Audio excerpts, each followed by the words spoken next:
মই কাৰোবাৰ ঘৰত বহি যোগদান কৰিবলৈ নাযাওঁ। যোনে কাৰোবাৰ ঘৰত বহি মণিকূটৰ টকা দিম বুলি মিছা কথা কৈ যোগদান কৰিছিল, তেখেতসকলক আজি বুজাই দিছোঁ যে জাগিৰোড সমষ্টিত ইমান ইজিলি ইলেকশ্যন খেলিব ভৱিষ্যতে নোৱাৰিব।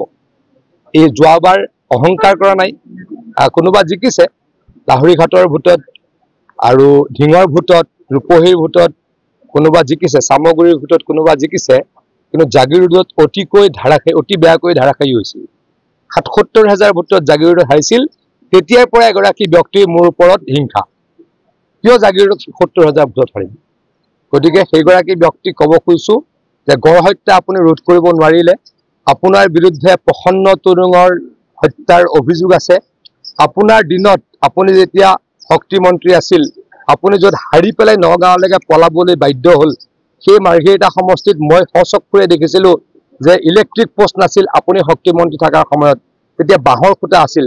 গতিকে আপুনি এগৰাকী ব্যৰ্থ মন্ত্ৰী, ব্যৰ্থ বিধায়ক, ব্যৰ্থ সাংসদ। গতিকে আপুনি মোৰ লগত বা আমাৰ সমষ্টিত আমাৰ দলৰ লগত কুচক্ৰান্ত কৰি ৰাজনীতি কৰি একো ফল নাপাব। আজিৰ এই ঘটনাই আপোনাক আমি প্ৰমাণ দেখুৱাইছোঁ। মই কোৰ্টত কেছ দিছোঁ, আকৌ দিম, গতিকে চলি থাকিব। কিন্তু প্ৰদ্যুৎ বৰদলৈ ডাঙৰীয়াৰ এটাই কষ্ট, কিয় জাগিৰোডত ৭৭,০০০ ভোটত তেখেত হাৰিলে, কিয় জাগিৰোডত কোনো এটা অনুষ্ঠানত তেখেতক নামাতে, কিয় জাগিৰোডত 1000 মানুহলৈ ক'তো এখন মিটিং পাতিব নোৱাৰে।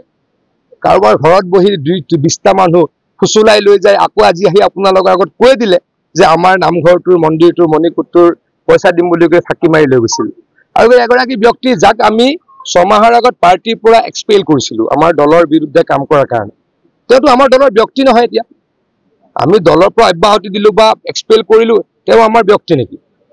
কালিলৈকে যদি পষ্টত থাকিলে হয় তেওঁ বিজেপি হয়। আমি 6 মাহৰ আগত তেখেতক আমাৰ দলৰ পৰা অব্যাহতি দিছোঁ। গতিকে কুচক্ৰান্ত কৰি লাভ নাই, ৰাইজৰ কাৰণে কাম কৰিছোঁ, ৰাইজৰ লগত আছোঁ।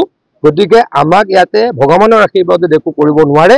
এই বছৰ ৭৭,০০০ ভোটত হৰুৱাইছোঁ, ভগৱানৰ আশীৰ্বাদত অহাবাৰ ৯০,০০০ ভোটত হৰুৱাম।